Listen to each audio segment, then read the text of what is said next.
অনেক সময় দেখা যায় যে অনেক স্কুল কলেজের অথবা বিভিন্ন শ্রেণীর অথবা বিভিন্ন পেশার ছেলেমেয়েরা রয়েছেন যারা বিবাহিত নয়।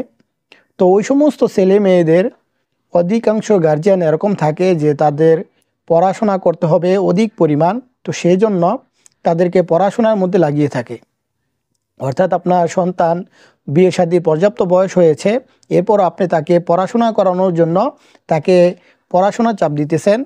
তো এরকম অবস্থায় যদি কোনো ছেলে মেয়েদের এরকম কোনো অবস্থা হয়ে যায় যে তাদের বিবাহের বয়স হয়ে গিয়েছে, এখন যদি তারা বিবাহ শাদী না করে তাহলে তাদের মধ্যে গুনাহ হওয়ার সম্ভাবনাটা রয়ে গেছে। অর্থাৎ তাদের মধ্যে যেই জিনা অথবা যেই অবৈধ সম্পর্ক সেটা ঘটে যাওয়ার সম্ভাবনা থাকে। তাহলে সেক্ষেত্রে তাদের জন্য পিতা মাতার অনুমতি ছাড়া তাদের একে অপরের সাথে ছেলে মেয়ে তাদের বিয়ে শাদী করাটা জায়েজ হবে কিনা, অর্থাৎ গার্জিয়ানদের অনুমতি ছাড়া তারা পরস্পর ছেলে মেয়ে একে অপরের সাথে যোগাযোগের মাধ্যমে তারা বিয়ে শাদী করে ফেলতে পারবে কিনা।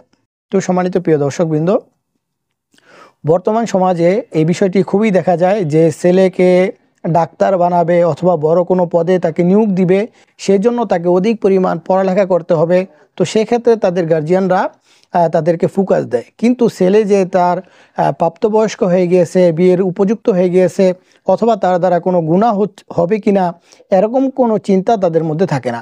অথবা অনেক গার্জিয়ান এরকম থাকে যে মেয়ে বিয়ের উপযুক্ত হয়ে গিয়েছে, এরপরও মেয়েকে এরপরে উচ্চ শিক্ষিত হওয়ার জন্য চাপ দিচ্ছে। এরপরে মেয়ে দেখতেছে যে এখন গার্জিয়ানদেরকে বলাটাও আমার পক্ষে সম্ভব না, এখন আমি যদি এই অবস্থায় থাকি তো আমার গুনাহের মধ্যে পতিত হওয়ার সম্ভাবনাটা বেশি। তো এরকম অবস্থায় সে গার্জিয়ানদেরকে না জানিয়ে বিয়ে শাদী করলে সেটা জায়েজ হবে কিনা। তো সম্মানিত প্রিয় দর্শকবৃন্দ, খুবই গুরুত্বপূর্ণ একটি মাসালা, খুবই মনোযোগ দিয়ে আমাদেরকে বুঝতে হবে।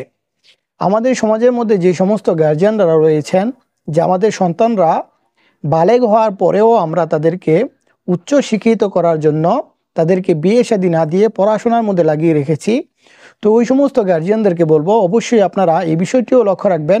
পড়াশোনা তো অবশ্যই করবে, পড়াশোনা করার পাশাপাশি আমার সন্তান কোনো গুনাহের মধ্যে পতিত হচ্ছে কিনা সেই বিষয়ে আমাকে লক্ষ্য রাখতে হবে। আল্লাহ না করুক যদি আপনার এই পড়াশোনা চাপের কারণে সে কোনো অবৈধ কোনো সম্পর্ক করে ফেলে অথবা গুনাহের মধ্যে পতিত হয়, সেটার ভাগ কিন্তু আপনিও পাবেন। তো সেই জন্য প্রথমে গার্জিয়ানদেরকে বলবো অবশ্যই এই বিষয়টির প্রতি আপনারা লক্ষ্য রাখবেন। দ্বিতীয় নম্বর হলো যে ছেলে মেয়েরা পিতামাতা তাদেরকে শিক্ষার জন্য চাপ দিচ্ছে, তো এরকম অবস্থায় তারা নিজে নিজে বিবাহ শাদী করে ফেলতে পারবে কিনা। তো সেক্ষেত্রে বলবো যে ইসলামিক মাসালা অনুযায়ী যদি কোনো প্রাপ্তবয়স্ক ছেলে কোনো প্রাপ্তবয়স্ক মেয়ে তারা গার্জিয়ান ব্যতীত একে অপরের সাথে বিয়ে শাদীতে আবদ্ধ হয়, তাহলে সেক্ষেত্রে বালেগ হওয়ার পরে যদি তারা এরকমটা বিয়ে শাদীর মধ্যে আবদ্ধ হয় তাহলে হানাফি মাযহাবের মতে তাদের বিবাহ শাদীটি হয়ে যাবে। কিন্তু অন্য যে সমস্ত মাযহাব রয়েছে ওই অন্য মাযহাবের মতে তাদের গার্জিয়ানের অনুমতি ছাড়া বিয়ে শাদী হলে ওই বিবাহটা সঠিক হবে না। তবে আমাদের হানাফি মাযহাবের মতে গার্জিয়ানদের অনুমতি ছাড়াও যদি কোনো ছেলে মেয়ে প্রাপ্তবয়স্ক হওয়ার পরে বিয়ে শাদী করে ফেলে তাহলে তাদের বিয়ে শাদীটা হয়ে যাবে। কিন্তু এখানে যে বিষয়টি রয়েছে সেটা হলো যে মানুষের জীবনে একটাই বিবাহ হয়, তো কেন আপনি পালিয়ে বিবাহ করবেন অথবা গার্জিয়ানদের ছাড়া আপনি একে অপরের সাথে বিবাহ শাদীতে আবদ্ধ হবেন। হ্যাঁ, যদি এরকম হয় যে আপনার গার্জিয়ান আপনাকে বিয়ে শাদী দিতে চাচ্ছে না, তাহলে আপনার যে সমস্ত মুরব্বীরা রয়েছেন তাদেরকে আপনি পরস্পর একে অপরের সাথে কথাবার্তা বলিয়ে দেন, অর্থাৎ আপনার মুরব্বীদেরকে এই বিষয়টি জানান, তারা আপনার পিতামাতাকে এই বিষয়টি জানানোর পরে আপনাদের এই জিনিসটা সহজ হয়ে যাবে। এরপরও যদি কোনো সমস্যা হয়ে যায় যে আপনি লজ্জার কারণে আপনার গার্জিয়ানদেরকে বলতে পারছেন না, তাহলে যে সমস্ত ছেলেরা রয়েছেন তারা যে সমস্ত আপনাদের মসজিদ রয়েছে, মসজিদের ইমাম সাহেব রয়েছে, ওনার সাথে এই সমস্ত বিষয়ে আলোচনা করেন যে আমার ফ্যামিলিতে তো আমাকে এরকমভাবে চাপ দিচ্ছে অথচ আমার দ্বারা গুনাহ হওয়ার সম্ভাবনাটা বেশি। অর্থাৎ যে কোনো একজনের মাধ্যমে আপনি আপনার বিষয়টা আপনার গার্জিয়ান পর্যন্ত পৌঁছান, তো অবশ্যই আপনার গার্জিয়ান আপনার বিষয়টাকে লক্ষ্য রাখবে।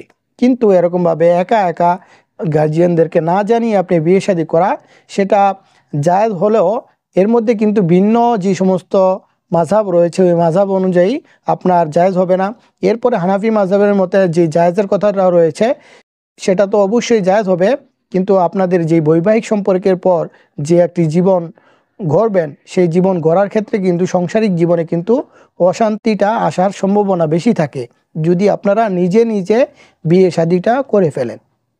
তো সেই জন্য বলবো অবশ্যই গার্জিয়ানদেরকে জানিয়ে আপনি বিয়ে শাদী করবেন, এতেই আপনাদের জন্য কল্যাণকর হবে। তো আল্লাহ রাব্বুল আলামিন আমাদের সকলকে এই বিষয়টিকে সুন্দরভাবে বুঝে আমল করার তৌফিক দান করুন। আমিন।